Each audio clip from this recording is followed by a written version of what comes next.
Good evening mga bay.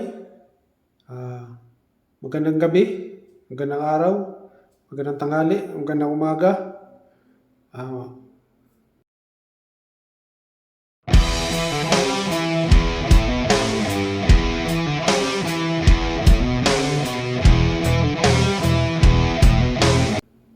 maganda pa kayo sa lahat. Wala naman tayong gagawin. So, gagawa ako ng biko. Ang biko, tawag kasi sa amin sa Visayas, biko. Pero tawag dito sa Tagalog ay malagkit. So, paano ba kayo gumagawa ng biko o kaya malagkit mga bay?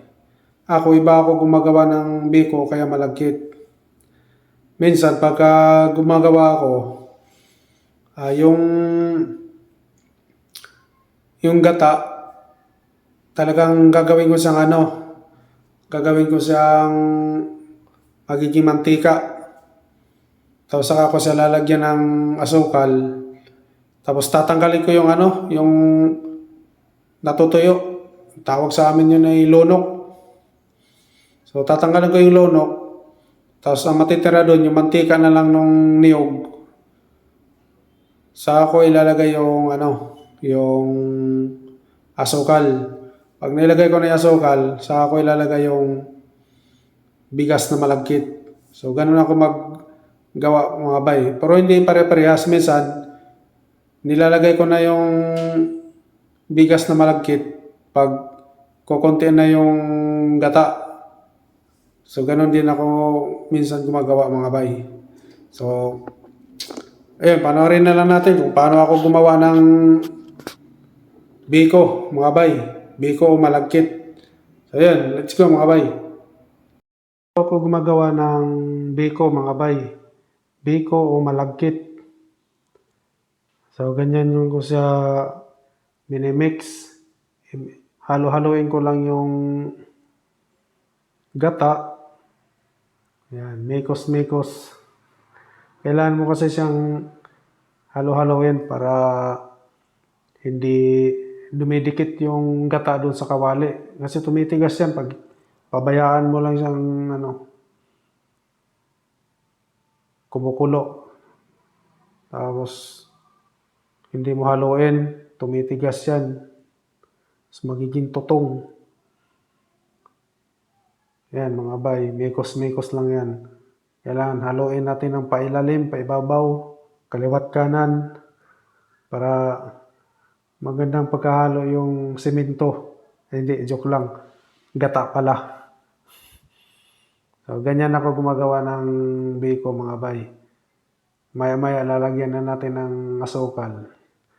Kasi itong pagkagawa na to, hindi ko to ng mantika. Kaya ito, nilalagay ko na siya ng asukal. Tapos nilalagay ko na rin yung bigas na malagkit. So, dito medyo matagal talaga dito halo-halo kasi makunat yung malagkit. Kaya nga malagkit kasi malagkit. Kaya, yan, halo-haloin lang natin mga bay para maganda yung kalalabasan. So, medyo matagal yung halo niyan. Sige, halo pa boy. Yan, halo-halo. Ayusin mo paghalo boy. Yan, hinahalo-haloin natin para pantay yung tamis. Kasi pag hindi mo pagtiyagaan maghalo, hindi pantay yung tamis, yung kabila matamis, yung kabila matabang.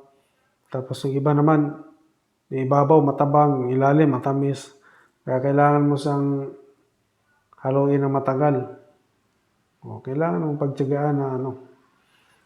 pagtiyagaan ng halo. Ganyan ako gumagawa ng malagkit mga bay. Matagal nga lang. Pero okay lang yung matagal. Tsaka hindi ko na yan dinamihan ng asukal kasi maghahirap na magka-diabetes. So okay na yung ano, yun, ginamitan ko na ng ano ito, 2 sandok para pantay talaga yung pagka-tamis niya. So lalanggamin na tayo dito kasi matamis na daw siya. Dadapo na yung mga langgam. Ayan. Mekos-mekos. Halo-halo. Mix-mix.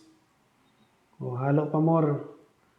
Okay din yan yung mga bay para mag-exercise din tayo. Yan. Exercise. Wag lang tutulo yung pawis sa loob ng kawali.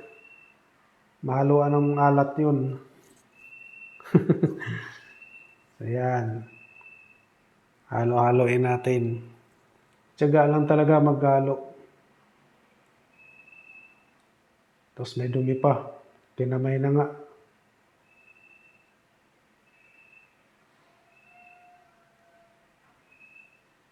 Yan eh.